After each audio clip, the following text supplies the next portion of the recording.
하나님 말씀은 시편 63편 1절부터 11절까지 우리 함께 교독하겠습니다.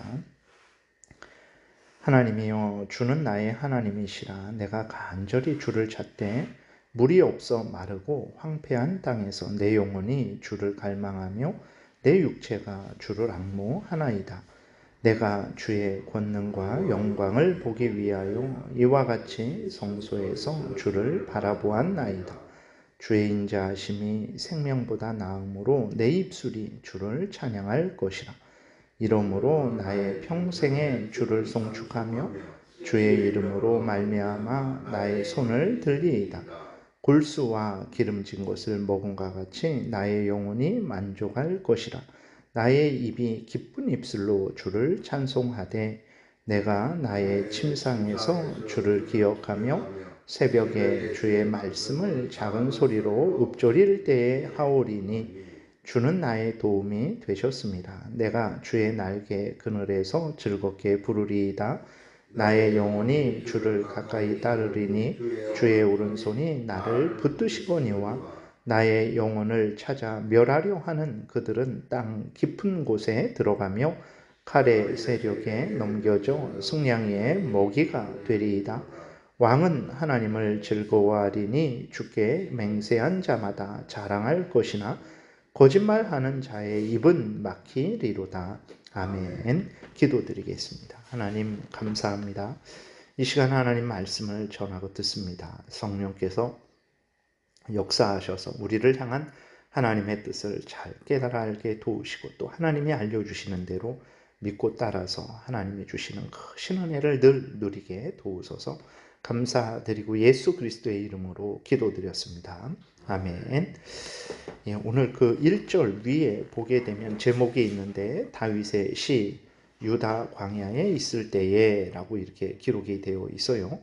그러니까 다윗이 유다 광야에 있을 때 지은 시다라고 이렇게 알려주고 있습니다. 근데 왜 다윗이 왕궁에 있지 않고 유다 광야에 이렇게 있는가 했을 때 일반적으로는 이제 압살롬의 반역에 의해서 잠시 쫓겨나서 유대 광야에 있게 된 것이다 라고 이렇게 추측을 하기도 합니다. 그런데 꼭 압살롬 때문만은 아니고 다른 일로 위험에 처했을 수도 있는 거죠. 그러니까 어쨌든 다윗이 이제 왕국에서 유다 광야로 피할 수밖에 없는 아주 큰 위기를 당하고 있었던 것을 우리가 알 수 있습니다. 근데 놀라운 것은 무엇이냐면 이렇게 위기를 당할 때 다윗은 항상 그랬어요. 항상 하나님을 가까이 하고 의지했다라는 것입니다. 우리가 63편까지 1편부터 10편 1편부터 63편까지 이렇게 살펴봤는데 그 중에 다윗의 시가 거의 대부분이었습니다.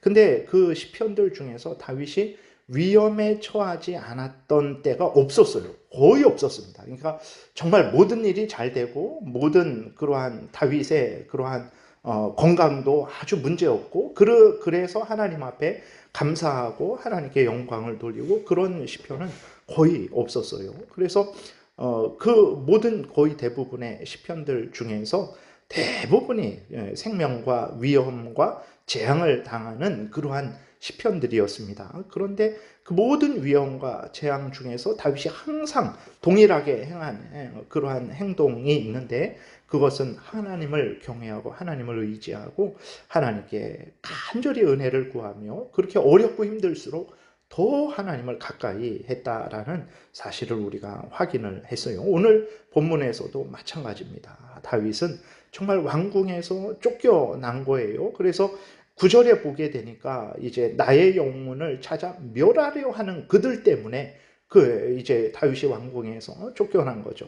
칼에 그리고 그렇게 쫓겨난 것인데 그런데도 불구하고 오늘 본문에서 여전히 다윗은 하나님을 더 가까이 하고 더 의지하고 불평하지 않고 원망하지 않고 그렇게 하나님 앞에 기도하는 것을 보게 됩니다. 오늘날 우리들도 신앙생활을 하다 보면 교회적으로도 그렇고 가정적으로도 그렇고 개인적으로도 그렇고 말 못할 일들이 많이 일어나게 돼요. 정말 하나님이 여기까지 허락하신 건가 할 정도로 그런 여러 가지 어려움을 당하기도 합니다. 그런데 우리는 어떻게 합니까? 그때 하나님을 향해 불평하고 원망하고 내가 이렇게까지 살았는데 하나님 이게 뭡니까? 라는 말을 합니까? 아니면 더욱 하나님을 의지하고 더욱 하나님을 경외하고 더욱 하나님을 가까이 하기 위해서 결심하고 금식하며 애쓰고 힘쓰고 있습니까? 다윗은 아주 특별한데 그 특별한 것은 뭐냐? 우리보다 뭐 더 많이 배웠고 더 지혜가 있고 더 그런 게 아니에요. 항상 같은 인간이지만 하나님 은혜로 그러는 거죠. 근데 어쨌든 하나님의 은혜가 있는 다윗은 하나님을 더 사랑하고 더 의지하고 더 기도하는 모습을 보게 됩니다. 우리도 이러한 모습을 본받아 마땅한 것입니다.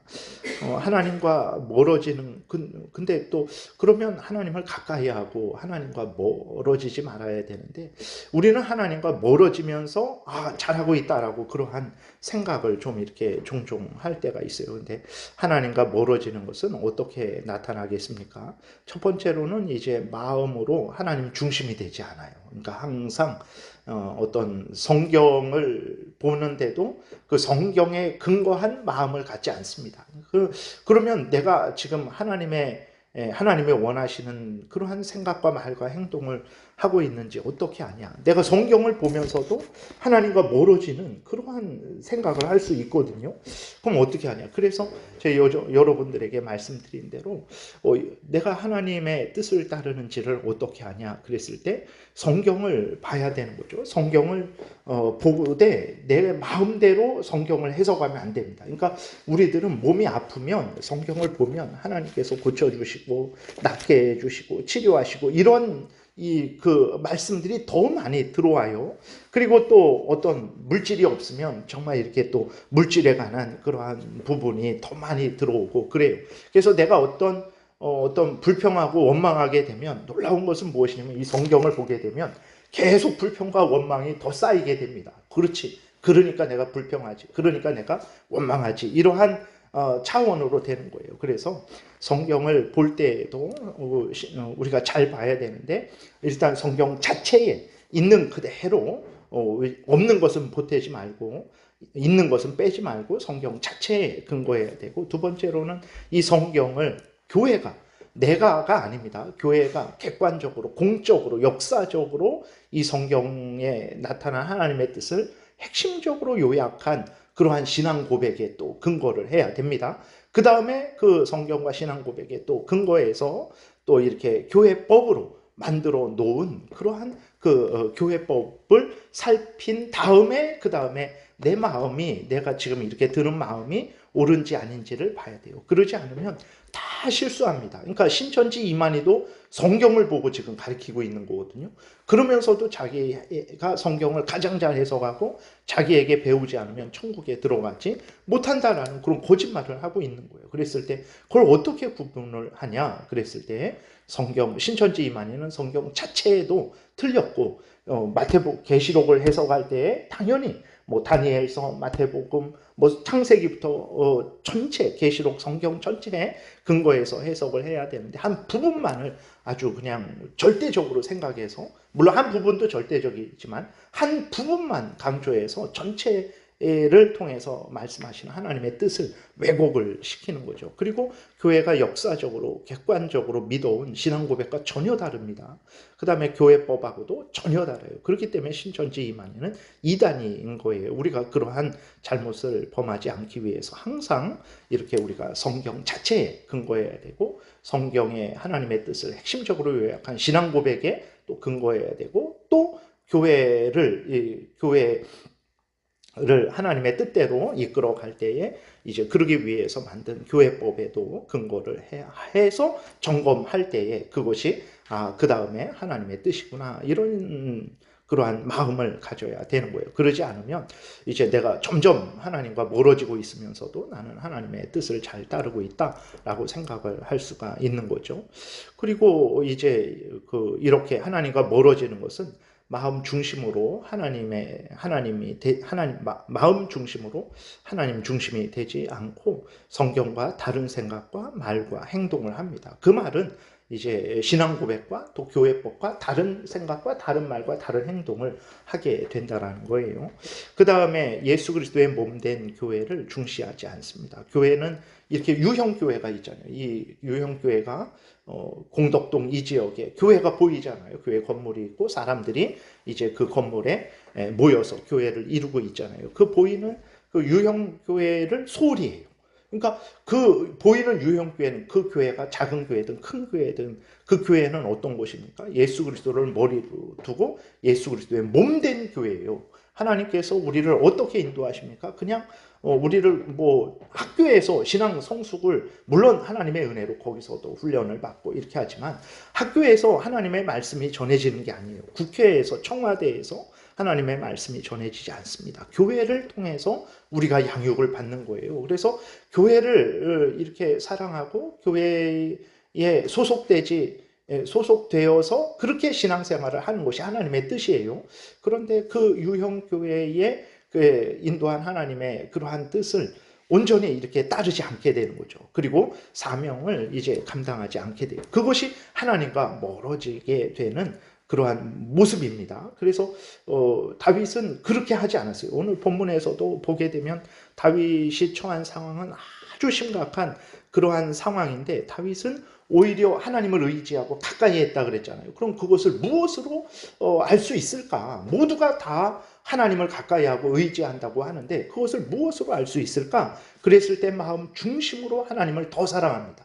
그리고 하나님의 말씀을 이제 따르고 그 다음에 오늘 읽겠지만 성소에서 하나님을 더 우러러보겠다. 하나님이 세우신 그러한 제사 제도를 이제 더 충실하게 정말 그렇게 감당을 하려고 그렇게 하고 있는 것을 보게 돼요. 그리고 하나님이 주신 그러한 사명을 온전히 감당하려고 하고 있는 모습을 우리가 확인을 할 수 있죠. 그래서 1절부터 다시 쭉 보게 되면 하나님이여 주는 나의 하나님이시라 내가 간절히 주를 찾되 물이 없어 마르고 황폐한 땅에서 내 영혼이 주를 갈망하며 내 육체가 주를 앙모하나이다. 진짜 이제 다윗이 처한 상황은 그냥 그 환경만 황폐한 땅이 아닙니다. 물이 없는 곳이 아니에요. 내적으로도 정말 물이 없고 황폐한 그러한 마음을 정말 이제 당하고 있는 거죠. 그러한 상황인 것입니다. 그런데도 다윗은 더욱 하나님을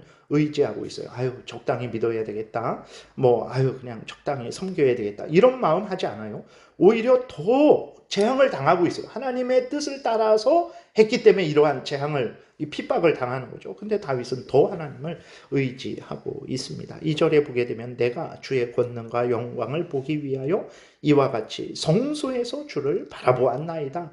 하나님 앞에서 하나님이 세우신 그러한 성전 제사를 철저하게 다윗은 지키고 있고 또 지키려고 하고 있는 것을 보게 됩니다. 그 다음에 3절 주의 인자하심이 생명보다 나음으로 내 입술이 주를 찬양할 것이라. 하나님이 주시는 은혜가 내 생명보다 더 귀하다라는 거예요. 진실로 그런 거예요. 그러니까 우리는 내 생명이 제일 귀하죠. 그런데 다윗은 하나님이 주신 은혜는 생명보다 더 낫습니다 라는 것을 이제 고백을 하고 있는 거예요.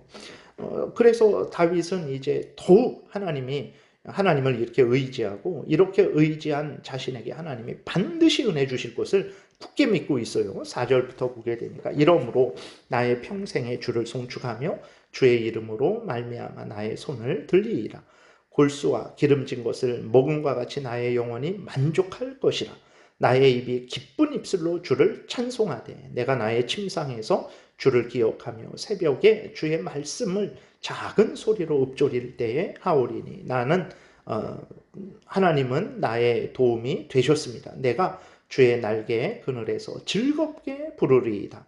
나의 영혼이 주를 가까이 따르리니 주의 오른손이 나를 붙드시거니와 라고 이렇게 다윗은 하나님 때문에 이 재앙을 당한 거예요. 사실은 하나님의 뜻을 따라 살아가다가 근데 그 재앙을 당했을 때 내가 이게 뭔가 하나님을 위해서 살았는데 이게 뭔가 이런 생각하지 않았어요. 오히려 하나님을 더 사랑하고 의지했습니다. 하나님이 세우신 그 질서를 더 이제 사모하고 그 질서를 성소에서 하나님의 제사를 더 굳게 지키고 또 더 그렇게 굳게 지키겠다라고 마음을 먹은 거예요. 그러한 이제 다윗에게 하나님께서 이러한 은혜를 내려 주실 것이다라는 그 굳은 아주 분명한 소망을 가지고 있는 것을 보게 됩니다. 여러분, 정말 우리가 어려움 가운데 있을 때 모든 것이 끝났다라는 그러한 절망 중에 있을 때 인생을 살다 보면 이런 일이 많아요. 근데 그때 구원하시는 하나님을 의지하셔야 됩니다. 정말 하나님이 우리의 구원이세요. 62편에서 우리가 살펴본 대로 하나님만이 우리의 요새시고 구원이시고 반석이세요. 그런데 우리가 하나님을 떠나게 되면 무엇이 우리의 반석이 되고 구원이 되고 요새가 되고 그렇게 하겠습니까? 그리고 하나님이 우리를 구원해 주시는데 각양 좋은 은사를 가지신 분이 하나님이신데 우리가 하나님을 떠나면 누가 우리에게 각양 좋은 은사를 우리에게 내려줄 수 있겠습니까? 아무도 그럴 수 없어요. 그렇기 때문에 어려울수록 하나님을 더 가까이 해야 됩니다. 어려울수록 하나님을 더 의지해야 되는 거예요. 하나님을 의지하는 자에게 이렇게 하나님께서 은혜를 4절부터 8절까지 은혜를 내려주시는 것을 우리는 분명히 믿어야 되는 것입니다. 반대로 다윗을 괴롭히고 그렇게 하나님을 거역하고 대적한 자들은 어떻게 됩니까? 하나님이 반드시 심판하실 거예요.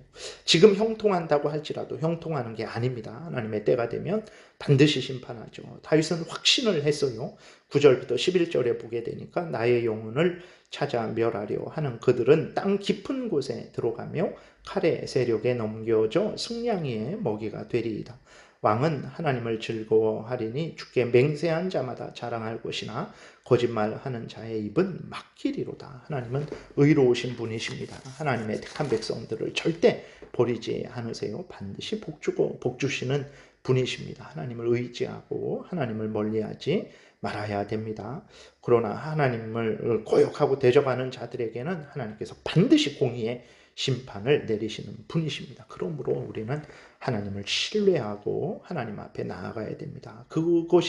정말 그것이 내 인간적으로 이 땅에서 내 육신을 구하는 것보다도 더 복된 거예요. 3절에 다시 말씀드리지만 하나님이 주시는 은혜는 우리 생명보다 귀한 은혜예요. 그렇기 때문에 이 땅에서 내가 육신의 생명은 얻었는데 하나님이 주시는 은혜를 잃어버렸다. 하나님이 주시는 구원을 잃어버렸다. 그러면 그것을 얻지 못했다. 그러면 너무너무 잘못된 것이라는 것을 우리가 기억하고 우리가 무슨 일이 있어도 항상 하나님을 가까이 하고 의지하는 그러한 참 복된 신앙생활을 해야 되겠습니다. 기도드리겠습니다.